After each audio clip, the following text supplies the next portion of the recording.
That's on a need to know. I have to assume the worst. You can't have her!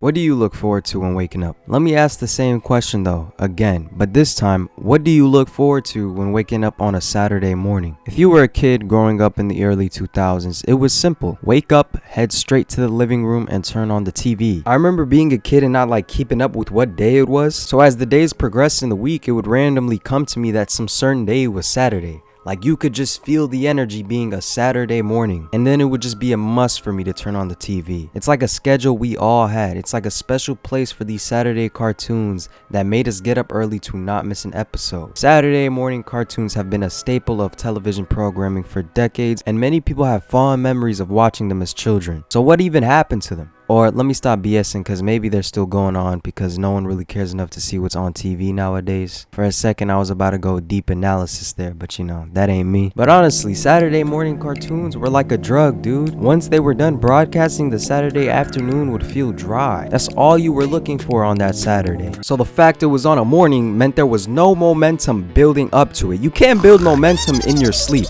If it was in the afternoon, okay. Throughout the day, you're gonna build momentum to watch that cartoon later in the day. You know, you're a kid, you got your day planned out, maybe gonna go play outside, but no, they decided to do it in the morning. And then after that, guess what? These shows not airing again till next week. There are so many memorable shows from my time that I can remember, like Spectacular Spider-Man, Justice League, you know, so many more. Now, if you were on the stricter parent side, kind of like me, but I would still sneak in and watch the violent superhero shows. PBS Kids was your go-to. The Electric Company, Cyber Chase. By the way, this show is still going on. Wild Kratts, Dinosaur Train, you know, the list goes on. And these were pretty decent shows. And if you were a kid without cable like me, you were tuning in to watch the superhero shows on the CW channel. But after those were over, you would have to rely on Cubo. Rest in peace. Nah, but bro, this was Brokey Central. Yo, if you were watching Cubo, I just know you were struggling, you were broke. All the cool kids were waking up luxurious on a Saturday morning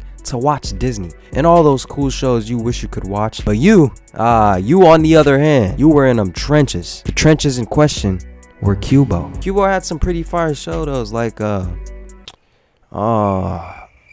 Turbo Dog, but that's all besides the point, because no matter what you watched, you were looking forward to that Saturday morning. It was a simple desire and the simplest thing we could ask for as kids. The creators knew what they were doing. It was like feeding homeless people crack. These shows were crack, because you never got it again. Also, these shows kind of have a responsibility for becoming the blueprint to who we are with our interests. It's the same thing as like being surrounded by people when you grow up. If you woke up watching like Spectacular Spider-Man, you probably as a kid surrounded yourself around people that liked Spectacular Spider-Man, and then after that, interest would leech on to one another, and after that, more interest would continue to develop. So it basically made you grow as a person with these interests. You know, hopefully you aren't a geek and you don't revolve yourself around that character, because that would be pretty freaking stupid. And you know what, I'll admit it, by the time it was my freshman year, I was debating with random grown men on the internet that Spider-Man could beat Silver Surfer. And yes, I still stand by that statement, but that's beside the point. It's just cool to have like a fictional character that you can relate to sometimes. And if you grew up watching Caillou or something like that, you are probably